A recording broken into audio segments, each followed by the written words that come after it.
going.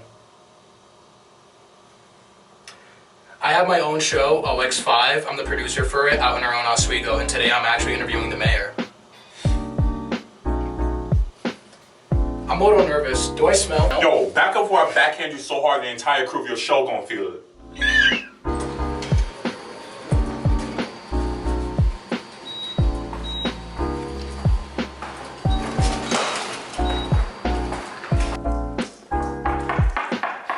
Come on in. Hey, how's it going, Mr. Mayor? Hey, It's a pleasure to finally meet you. Nice to see you. Thanks for coming in.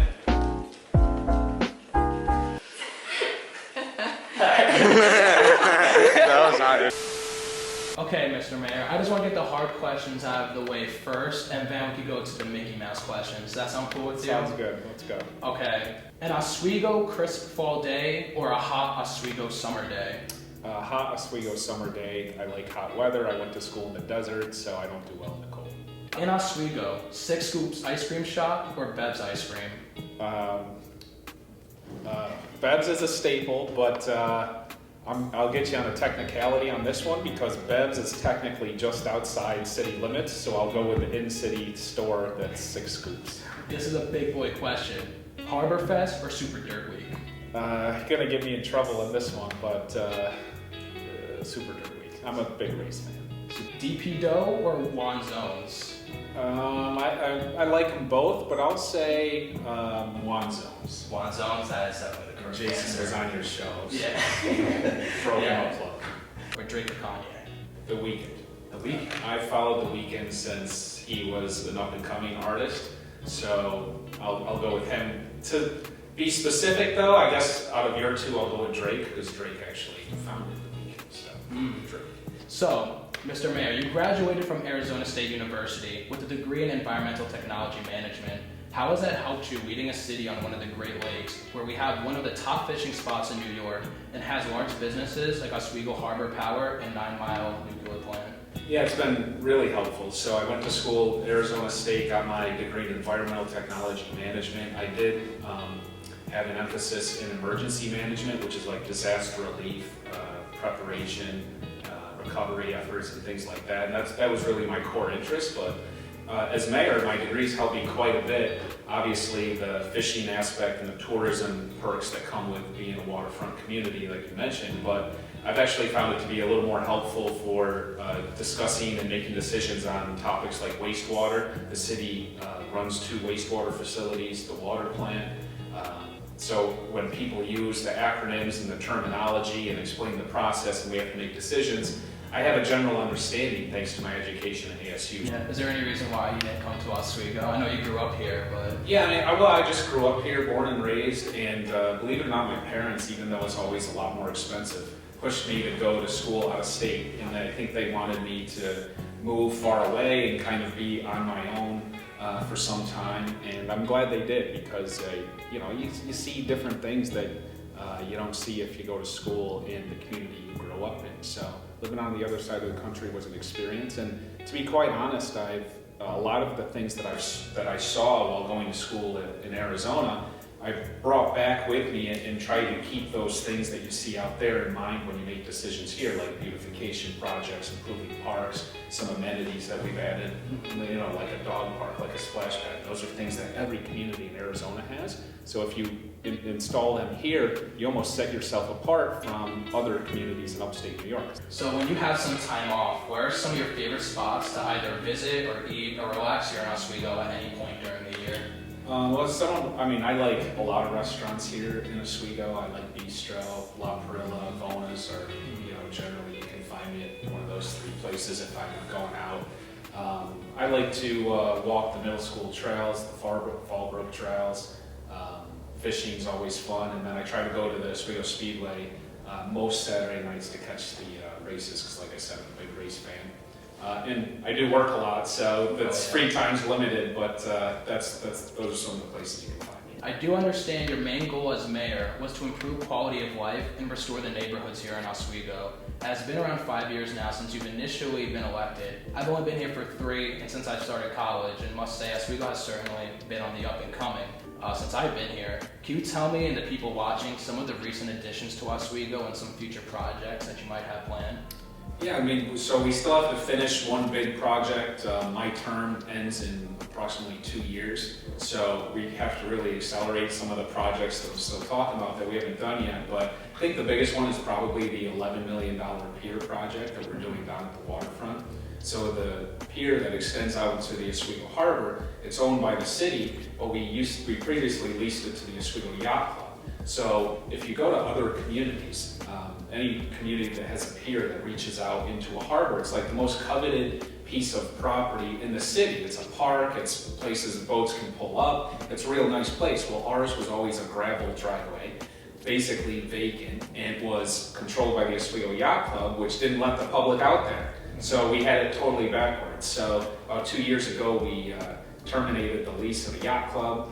They weren't too happy, but I think it was the right thing to do. And we're going to make the pier basically a parklet. It's going to be like a small park with a boardwalk around the perimeter. Boats will be able to pull up. We're going to put some of the fire pit patio seating areas out like we did at Brightback. So I think that's going to be one big project that will transform the waterfront, be a real draw for residents to go down and enjoy the waterfront. We may build a bar restaurant out there for people to enjoy. The river dock project we're working on, it's creating a dock along the river, the west side of the river, for boaters to be able to pull up and get into our downtown from the water. So I think those two big projects we still need to knock out here in the next 2 years, but I think they'll have big results and make a difference in the community.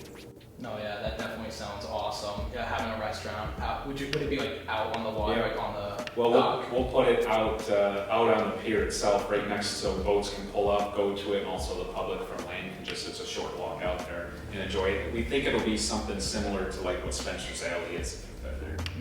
Got you. Any specific type of food choice Have out you been there? to Spencer's Alley? I have not. Trying to check it out. Yeah. I didn't put that on my list of places where you'll see me because it's a bar, Yeah. but it's a nice place. So thank you for trying to catch me. I'm under 21. Okay. You'll never catch me at a bar. Never. So, something different we want to try here on Ox5 during the interview process is a segment within the interview where we pull up pictures from your social media, old pictures where you can tell us the deeper meaning or the context behind them. That sound cool with you? Great. Alright, so first post we have here is from a few weeks ago. A clever costume for you considering you're the youngest mayor in the US. Yeah, I wanted to be an old man. I knew I had that's my great grandma's walker. That's what actually gave me the idea, because I was upstairs going through I was actually getting Halloween decorations out because my family owns a bunch of concession businesses. So we have concession trailers, and every Halloween we pull one out and just give away a bunch of free stuff that we have at the end of the season. So we try to decorate and make it festive. So I went to get the Halloween costume. I saw my grandma's walker, and I decided that'd be kind of a neat, first of all, it'd be comfortable, which is always important, and warm. And I thought it would be kind of neat, and I could act like an old man and be hunched over. What the dog be doing behind the desk, Mr. Mayor? So that's my dog. He's a beagle, Sammy, and he's since passed away. But when he was alive, I would bring him to City Hall if I was here in the evening working late, so he wasn't home alone. And he loved it here because the carpet's green, so he thought it was grass, and he would just do laps around my desk while I was here working. He'd go out to like the common council chamber where we have our big meetings and just run all around through there because he thought it was a little indoor dog park. So he loved it. I got my work done. It all worked out, and we conceived the idea of bringing a dog park to Oswego and built that in 2018. And he also, after a couple of trips, he found out who gives him treats and who doesn't.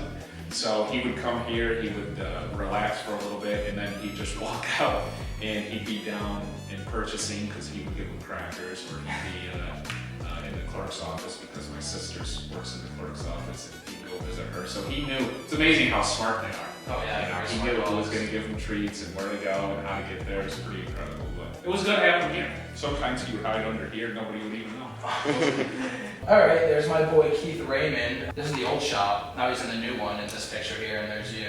Yeah, so obviously you've met Keith. He's just a super cool guy, such a hard worker. I admire how hard he works and what he's done with that shop.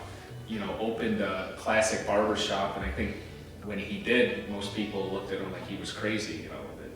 We have enough barber shops and hair salons here in Oswego. What are you gonna do? But he just knocked it out of the park, from the the decor of the shop, especially the new shop and the complimentary beer and the TVs and just the outfits, the guys he has working for him. It's a good operation. So back when that photo was taken, we had some grant money that we made available and wanted to help some businesses that were expanding, hiring more people, and doing improvement projects. And that was just as he was making the decision to move from the back of Canal Commons to the front, and that was going to be a big expense, so we helped him out with, I think, $20,000 or $25,000 to make sure that project happened. And you saw the shop when you went there. I mean, it's just a cool place. Yeah, yep, great. it's really a nice spot, and he hired a bunch of additional barbers, and they're busy all the time. It's really incredible. So kudos to him, and I was glad to be able to help in a small way.